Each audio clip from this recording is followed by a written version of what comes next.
Hello everyone, it's Keira and welcome back to Keira Megan F1. So most of us have heard of Formula E by now. It is an all-electric series which is run by the FIA.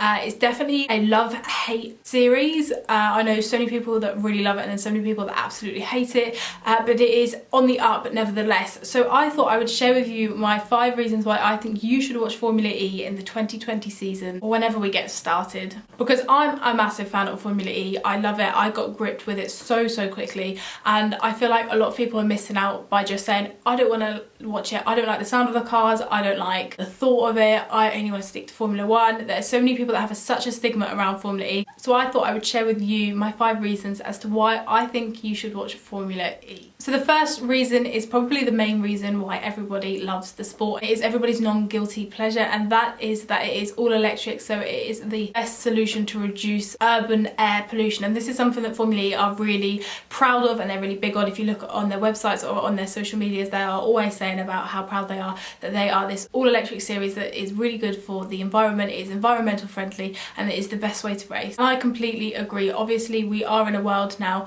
where climate change is a massive thing, and to see that this FIA run series is taking it so seriously and is creating amazing races from these all-electric cars is just brilliant, and it shows that you can have amazing races with electric cars. And I know that so many other series have jumped onto this bandwagon. I think it's NASCAR that are doing their own now as well, so everybody is doing it. Is it Porsche? No, Jaguar, the Jaguar e-races are also doing that as well. So I think everybody is now, you know, realising that this is the way to go. They do sound a little bit weird. I know sometimes people think, oh my gosh, it's so screechy, I absolutely hate it, but honestly you get used to it so quickly. I also love the fact that Formula E post a lot on their social medias about the things that we can do in our day-to-day lives to change the world and help with climate change. They are constantly posting new things on their Instagram. I'll pop some up on the screen now, and they're basically, you know, telling us things that we can do to help change the world. They're showing us things that they do to help, and I just think it's really good. It's a daily reminder that as much as we love our sport and as much as we love Formula E, we can do things too to help, not just watching a good series that is good for the environment. We can do things in our day-to-day life. So I absolutely love that side of Formula E. So my second point is the qualifying system for Formula E. Now I think the qualifying system is absolutely amazing in Formula E.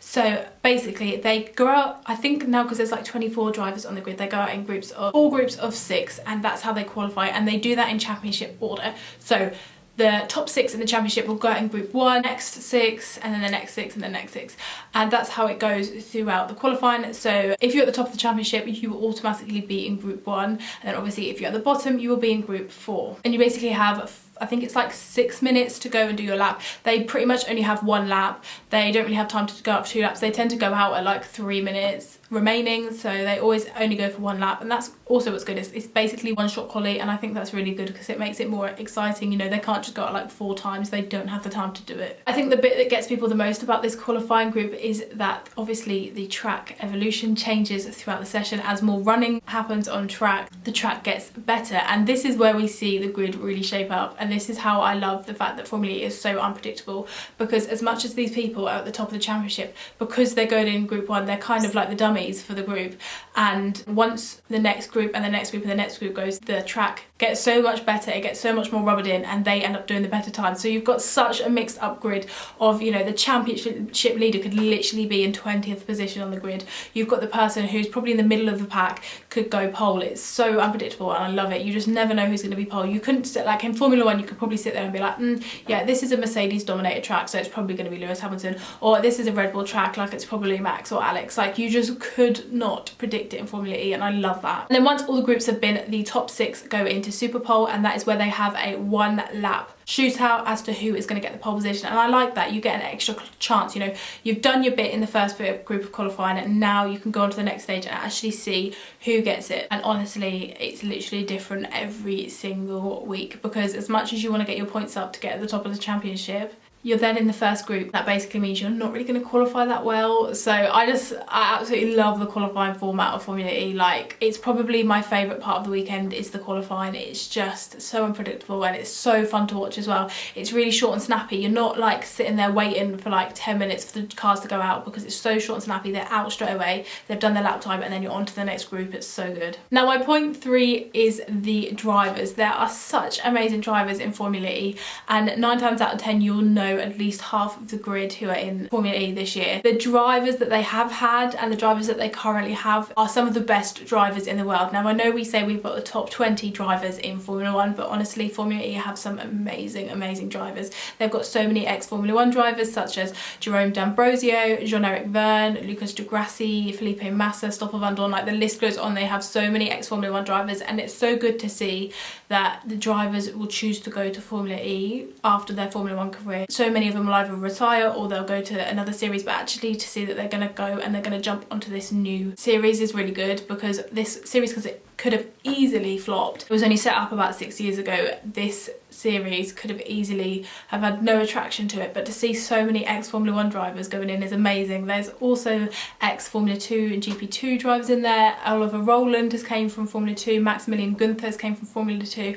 and I think the main one recently, which everyone has been talking about, is Nick de Vries. Obviously he is the current Formula 2 world champion, and he has made his way into Mercedes and is now in their Formula E team. And I know that there wasn't a door open for him in Formula 1, and obviously Formula 1 is the goal for any driver, but for him to have moved on to Formula E really shows how much this series is growing, and it shows that it's not just a joke series. It's not just one where you go to when, you know, your career is over. Like, it really is starting to be a series where you go to make your career, and I absolutely love that. Now, fact number 4 is that Formula E races on all street circuits, and I love a street circuit. I think when Formula 1 goes to street circuits like Baku or Monaco, it's so good because they get so close to the wire and the walls are literally there if you make a single mistake, and that is what Formula E is like every single weekend. They go to places like Berlin, Paris, they were going to go to London this year, which hopefully can still happen at some point in the year,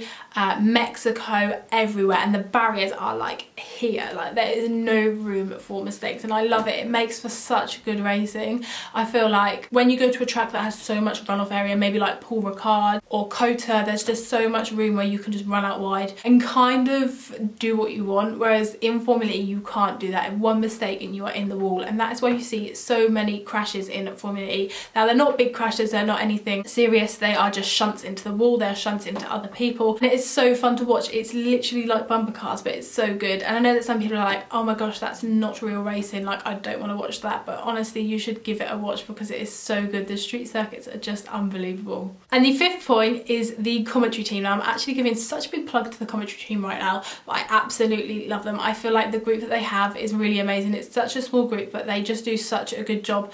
Obviously, we have in the commentary booth Jack Nicholls, Dario Franchitti, obviously 3-time Indy 500 winner, and Bob Varsha. Now, Bob is actually currently unwell, so I'm sending all my love to Bob. We really do miss him. I've definitely noticed the atmosphere is definitely different without Bob being in the commentary booth, so I really send him all my love. But talking about Jack Nicholls, he is such an underrated commentator, and I could talk about this forever. I could actually talk about this for the longest time, but Jack Nicholls is such a good commentator. The way he can have a mix between getting all the points down about what everyone's doing and then also having like a joke about it as well is so good. The mix that he can get, and it flows so well. It's just so lovely to watch. It's so lovely to listen to. You never really miss a moment, and to commentate on Formula E is definitely a skill because it is very messy. There's a lot of things going on at the same time. So for Jack to be able to do that so well, and honestly the jokes he makes are so funny. They're like those jokes that are like, you like roll your eyes at them, but they're actually hilarious. Like, he's so much like that. And I think when he is commentating with Dario, it's really nice because you can really see their friendship shine through. It's not just like they've been put together, they are really good friends.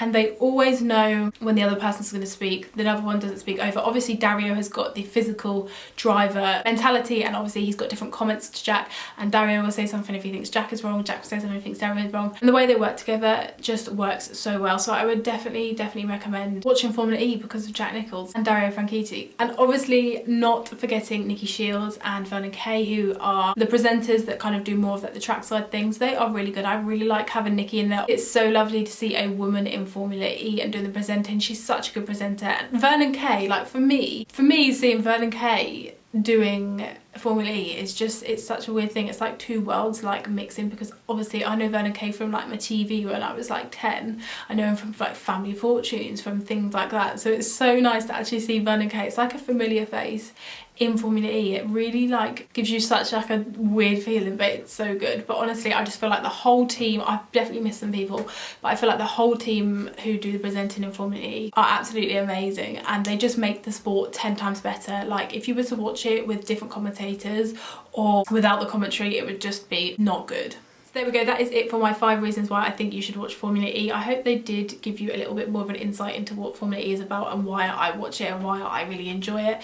Obviously there's so many big names in it, it's so much fun, it's so action packed. You're literally never going to watch a race which is boring. They are all honestly action packed, amazing. So yeah, let me know if you are planning on watching the Formula E when it comes back up. And actually on Formula E's YouTube channel they have got all of the previous races uploaded there, so if you ever feel like going and watching an old race, then I would definitely recommend it. I think Paris 2019 is a really good one, Berlin 2019 is a really good one. I probably think the whole of the 18 to 19 season was absolutely impeccable. Like I absolutely loved it. But yeah, thank you again for watching, and I will see you again soon for a brand new video on my channel.